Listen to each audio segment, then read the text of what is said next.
It's a state fair tradition since 1922. The Butter Cow here in the Dairy Building. Sharon Buman is the artist. Nice to have you. Thank you. Pleased to be here. So how many years have you been doing the Butter Cow? This is about my 10th year in Illinois, but I've been doing butter sculptures for 19 years. Wow, so do you have a background as an artist? And if so, and how butter is a medium?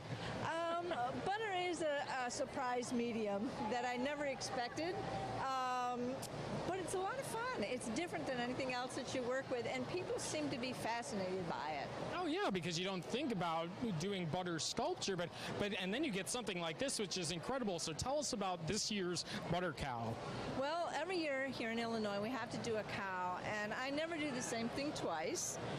And the interesting thing is I try to give each cow their own personality and to give them different scenery and settings and different sub-themes to what's happening inside the case. And this year, we knew we were going to be working with water, and I was driving home from the feed mill the other day and went by a pasture full of cows, and there was one little cow in this puddle of water up to her knees with a bird on the end of her nose, and I just thought she was the coolest thing going. Oh, that is really cool, and it's very artistic of you, capturing the moment from when you see it. Exactly, and I couldn't wait to get here. I drove 14 and a half hours to do this cow. Yeah, well, and you're tying it into this year's State Fair theme, right? That's correct. Okay, and tell me a little bit. Tell me about the theme and how this year the environs for the Butter Cow fit in there. Well, the theme we decided on, or the fair decided on, was Illinois Comes Together, and the Illinois River flows in and other rivers come into it, and the only place there's an Illinois River is in Illinois. So we decided to use water as part of our theme, and the cow is clearly standing in water.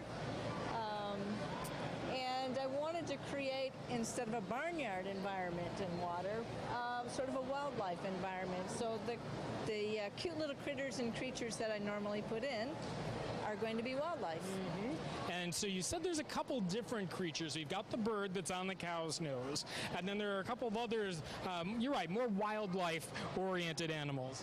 Muskrats, frogs, there might be a turtle. You'll have to come and you'll have to look for them. Absolutely, and that's part of the fun of this. I mean, and a tradition since 1922. What does it mean for you as an artist to be connected for 10 years now with something that really is a part of Illinois' history? It's very interesting. Normally I do the butter sculpture and then I'm gone, and I never get to see the reaction of the public. And this is overwhelming, I have to say that.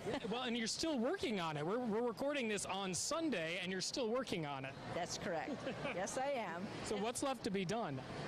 Just a few little details. It's like being a mother. Your artist's work is never done.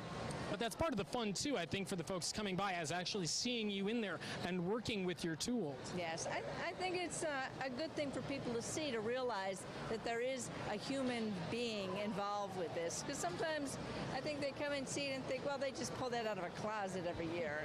Such is not the case. Yeah, it's a great piece of art. And thank you for sharing it with us now for 10 years. Yeah, you're welcome.